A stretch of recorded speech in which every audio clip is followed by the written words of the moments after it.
असंभव कुछ नहीं होता दोस्त, ये परिकल्पनाएं हैं खाली। और मैं आज तो आपको बहुत ईमानदारी से और 12 साल के तजुर्बे का निचोड़ निकाल के बता सकता हूं कि इस दुनिया में असंभव नाम का कोई शब्द होता ही नहीं है। इंसान कभी भी चंद्रमा पर नहीं पहुंच सकता, पृथ्वी विज्ञान की अधिकतम सीमा है। डॉक्टर ली दी फॉरेस्ट मशहूर वैज्ञानिक हुए, बहुत बड़े साइंटिस्ट हुए। एक स्टेटमेंट इन्होंने पास किया 1955 के अंदर, 1955 ही पास द स्टेटमेंट कि इंसान कभी भी चंद्रमा पर नहीं पहुंच पाएगा। It is impossible for a human being to cross Indian globe, earth globe, और पृथ्वी विज्ञान की अधिकतम सीमा है। लेकिन किसी बहरे ने इस बात सुना नहीं और पहुंच गया एक आदमी अपना बस्ता उठा के, जिसका नाम था इन 1969।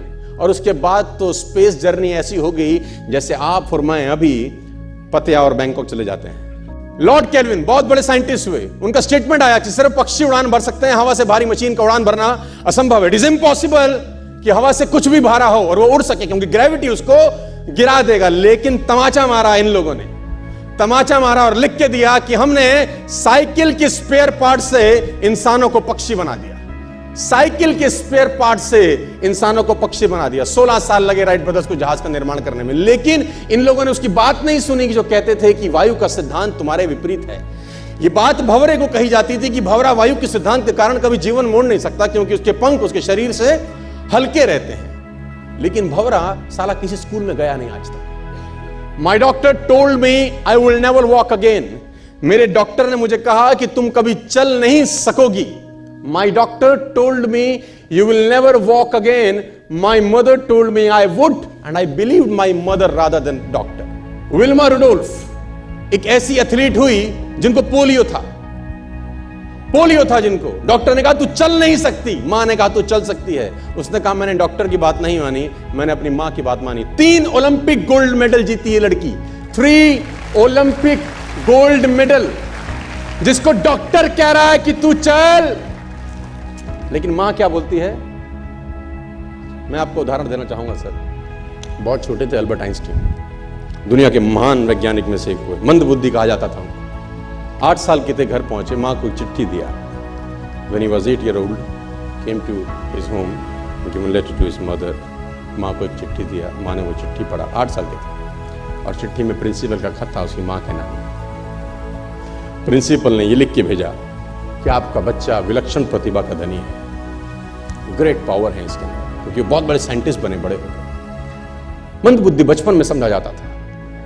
आपका बच्चा विलक्षण प्रतिभा का धनी है, इसके अंदर असीम संभावनाएं हैं। तो हमारा स्कूल, हमारी मैनेजमेंट, हमारी फैकल्टी, हमारा टीचर इस लायक नहीं है कि हम आपके बच्चे को अच्छी शिक्षा दे सकें। तो it's better for you to take care of your सन।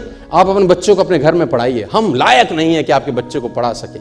और उसकी मां ने पढ़ते पढ़ते आंखों में आंसू ले आई और उसने बच्चे को कहा कल से तो स्कूल नहीं जाएगा, मैं तेरी परवरिश घर पे करूंगी, क्योंकि तेरा टीचर तुझे इस लायक नहीं समझता। मतलब वो अपने आप को इस लायक नहीं समझते। बच्चा खुश हुआ, मोटिवेट हो गया और लग गया। उसकी मां का निधन हो गया, वो अल्बर्ट आइंस्टीन बहुत बड़े साइंटिस्ट हो गए। अल्बर्ट आइंस्टीन जब बहुत बड़े साइंटिस्ट हुए तो मकान शिफ्ट कर रहे थे अपना, और जीवन का सच्ची घटना वो अपनी ऑटोबायोग्राफी में लिखते हैं कि जब मैं मकान शिफ्ट कर रहा था तो एक ड्रॉस के अंदर मुझे वो व्हाइट कलर का पेपर फोल्डेड अवस्था में मिला। मुझे समझ नहीं था कि क्या है। मैंने उसको फोल्डिंग अवस्था से मिट्टी को हटा के जब खोला तो वो उस टीचर का लेटर था जो बहुत साल पहले टीचर ने मेरे हाथ में दिया था और मैंने अपनी मां के हाथ में रखा था। अब वो बड़ी उत्सुकता के साथ उस खत को पढ़ने लगे। जैसे उन्होंने खत पढ़ना शुरू किया और वो जार जार होकर रोए। उसमें लिखा था कि तुम्हारा बच्चा मंदबुद्धि है, ये हमारे स्कूल के लायक नहीं है, इसको आज के बाद हमारे स्कूल में मत भेजना, इसकी परवरिश खुद किया।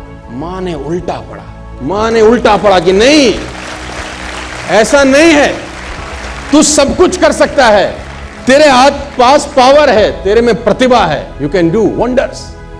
दोस्तों, इस दुनिया में किसी की बात मत सुनना। नेवर एवर बिलीव एनीबॉडी कि जो तुमको बोले कि तू नहीं कर सकता, कान पे मारना, बोला साले तू नहीं कर सकता, हम करेंगे।